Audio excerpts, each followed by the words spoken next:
पूछताछ करने वाली अमेरिकी एजेंसियों के अधिकारियों की माने तो सैमुअल क्रोधी स्वभाव का था। हालांकि वो शिकार को जाल में फंसाने के लिए बेहद मनमोहक मगर फरेबी मुस्कान को बैसाखी की तरह इस्तेमाल करता था ताकि हर हाल में शिकार उसकी जाल में फंसे ही फंसे। सैमुअल ने जिनकी भी हत्या की उन सबकी लाशों को हमेशा किसी जंगल या सुनसान इलाके में गड्ढा खोदकर गाड़ दिया ताकि लाशें ही जब पुलिस को नहीं मिलेंगी तो फिर जांच और उसकी गिरफ्तारी की संभावनाएं भी जीरो ही रहेंगी। सैमुअल के आपराधिक जीवन के फटे पुराने पन्ने पलटने पर पढ़ने को मिलता है कि उसके जीवन का पहला अपराध मात्र 16 साल की छोटी उम्र में अंजाम दिया गया था। 1940 में जॉर्जिया के रेनॉल्ड शहर में जन्म लेने वाले सैमुअल की मां भी देह व्यापार से जुड़ी हुई महिला थी।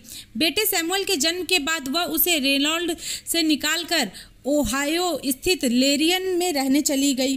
बाद में वहां भी मां सैमुअल को उसकी दादी के पास सौंपकर गायब हो गई।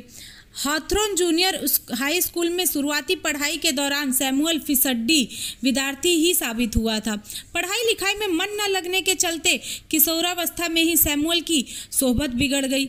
उसे जब अपनी जिंदगी बनाने का वक्त मिला तो वह अपनी उम्र से कई साल बड़ी महिलाओं और लड़कियों के फेर में फंसता चला गया जो खुद ही गुनाह के दलदल में पहले से फंसी हुई थी। बात अगर सैमुअल के आपराधिक जीवन की हो तो पता चलता है कि उसने पहली बार 15-16 साल की उम्र में अपनी टीचर पर ही हमला बोल दिया था। मतलब जिस शिक्षा मंदिर में बच्चा पढ़ लिख कर काबिल बनने पहुंचता है, सैमुअल ने उसी स्कूल से आपराधिक जीवन की शुरुआत की। अपने स्कूल की शिक्षिका के ऊपर हमला बोलने के आरोप में सैमुअल को पकड़कर कुछ समय के लिए बाल सुधार गृह में भेज दिया गया था। वहां से निकलने के बाद वह मां के साथ रहने चला गया। फिर उसने कुछ वक्त तक फ्लोरिडा में एम्बुलेंस सहायक के बतौर भी नौकरी की।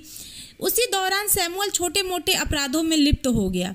उसने मगर पहली बार और जीवन का सबसे बड़ा अपराध हथियारों के साथ एक डकैती की घटना को अंजाम देकर किया। अमेरिकी पुलिस और सैमुअल लिटिल की जांच से जुड़ी रही एजेंसियों की माने तो 1975 तक अमेरिका के 11 राज्यों में करीब 26 बार पुलिस द्वारा पकड़ा जा चुका था।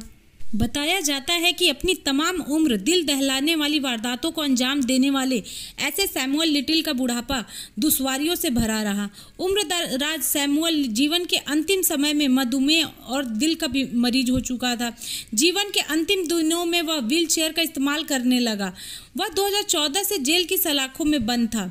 बीमारी की वजह से उसकी हालत जब बिगड़ी तो उसे इलाज के लिए कैलिफोर्निया स्थित अस्पताल में दाखिल कराया गया, जहां 30 दिसंबर 2020 को सैमुअल लिटिल ने तड़प कर दम तोड़ दिया।